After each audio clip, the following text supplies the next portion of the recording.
we arrived as a portfolio committee of transport in the city of Cape Town, which is the seat of the Parliament of the Republic. Of course, representing the Parliament of the Republic on the finalizing our oversight week. The Parliament has engaged itself over the past the whole week from Tuesday on an oversight throughout the country. As a portfolio committee, we kickstarted our oversight in Gauteng, where we met the entities in the aviation space. We met AXA, we met ATNS, we met the Civil Aviation Authority. We then met with the DLTCA, we met with RTIA, we met RTMC, we met RAF, we met Road Accident Fund, we met Cross Border Authority. We met all the entities. From there, we went to PRASA, went through PRASA, we went to the park station, we also went to the Gibela plant where they are producing trains. We are now here in Cape Town for maritime space. When we met SAMSA, we also met the port regulator. Very, very important. Coming from this particular meeting, what comes strongly is that we may have to find a way, the executive may have to find a way, and it's a call that we'll make as a portfolio committee, to give more support in terms of resources to SAMSA, because they're doing a lot of work, especially in terms of ensuring safety in our waters. Ensuring safety in our waters, because our waters became the maritime space become very, very important for economic emancipation, but also for moving in general the economy of the country. So it is against this background that we felt very, very important that emerging from this oversight engagement with SAMSA, we are pleased and happy with the work that they're currently doing. We have implored on them on areas that they must improve on, especially areas relating to contracts management, transformation issues that they have to strongly look at, because we strongly believe that this sector must also transform, especially on the service providers they work with. They need to push back the frontiers of exclusions of the past and really include the previously marginalized into the whole product scheme and regime of their procurement. But all in all, we are highly, highly impressed with the work that they are doing, and we strongly believe that if they are to be supported, we should be finding a way of reaching the work. The great work also, as we were meeting with them earlier on, showing us what they are doing in terms of responses and the collaboration they also have with the South African Navy and other partners. But also that comes very impressive and strong is the region that they actually provide support to in terms of safety and the role that they play. South Africa continues to be a leader in the continent if you look into the regions that they actually provide safety to, from the upper Atlantic Ocean, the Benguela Current, down to the Indian Ocean. And the vast area that they're actually covering in providing safety there, and the leading role that they are playing, especially for the entire Africa region, is quite inspiring. And we strongly believe that with all the support, they can continue to place us in the family of nations as a maritime industry that continues to lead, but also that we can indeed speed up the interventions of the ocean economy, but also on the same vein can bring more and more people, ensuring that our waters are more safer, ensuring that the economy continue to move in that particular space. Speaking on terms of support, we are currently in a highly unstable world environment, which directly impacts South Africa from a shipping perspective. The war in the between the Palestinians and Syrians and everybody else, Gaza, has impacted shipping routes to such an extent that we have more ships around South Africa. South Africa only has one or two vessels to assist. Would this be something that you would prioritize in terms of assisting SAMSA?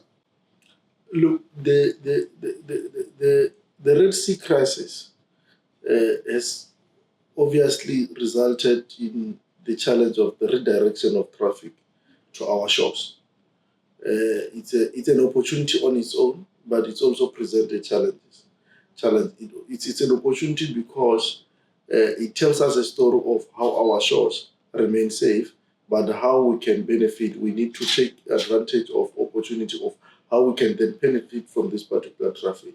You would know that before or pre the Red Sea crisis, our traffic was starting to slow down because the ship was starting to find a new routes and so forth.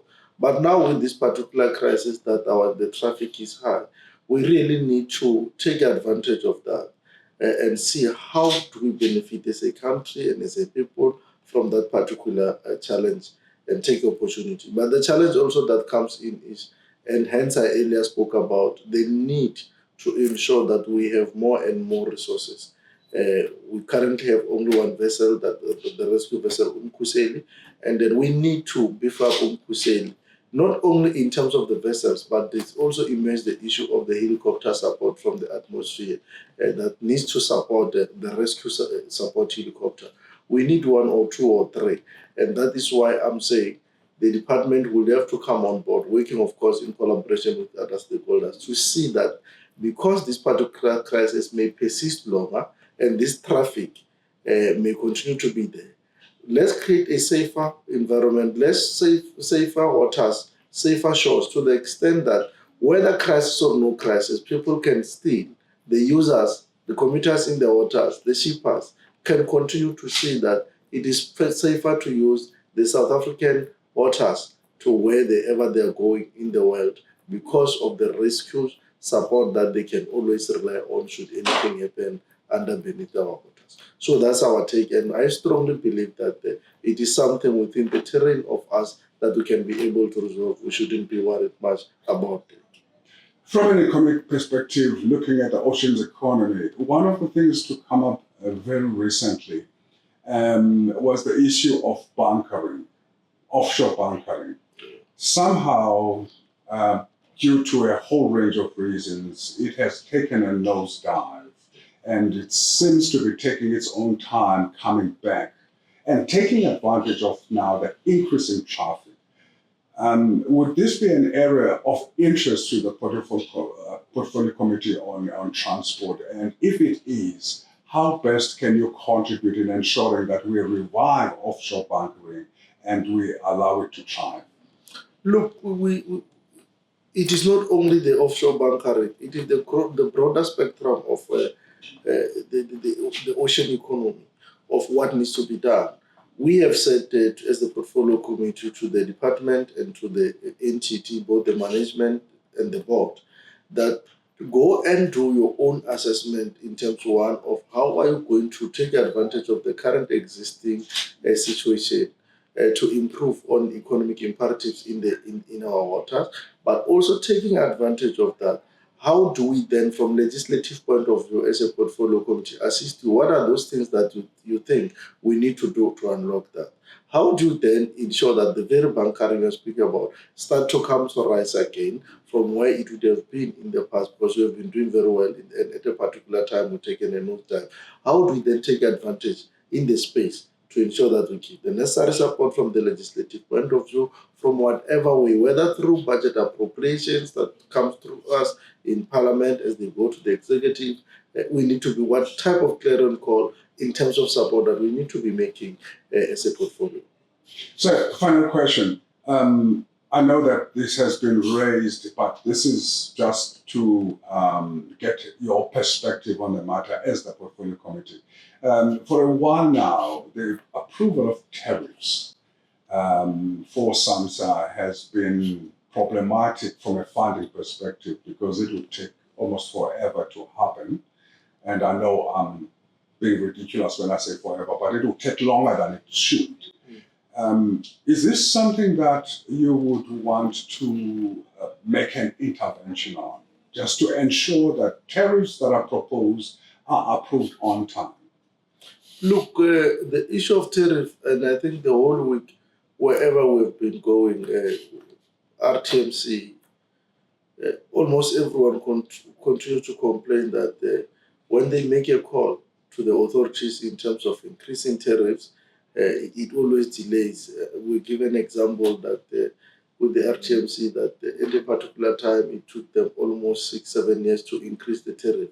And we understand how this goes in relation to how they affect the financial models of these entities, SAMSA included, how when inflation continues to spike and other other costs continue to go up, and your tariffs are not going up, it becomes a problem. But also you must remember the dialectical relationship between this and the economy is in such a way that those who pay tariffs are also feeling pressure from other rising costs, including inflation itself.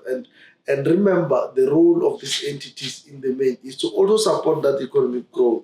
So it's a dialectical issue that for it to be resolved is to strike a balance between what the industry really wants and how do we sustain our entities, because SAMSA, for instance, rely mainly on this particular tariffs. So it is the executive, and we've made that theorem call in the meeting, that you need to really strike a balance, because this is an existential issue for our entities as much as an existential issue for business. So how do we find a common ground and a meeting point where it's a win-win situation?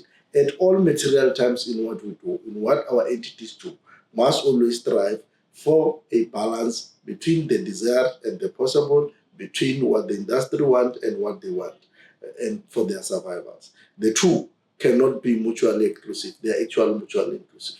Sir, once more, thank you very much for your time. Truly appreciate it. Thanks, my brother. Thank you.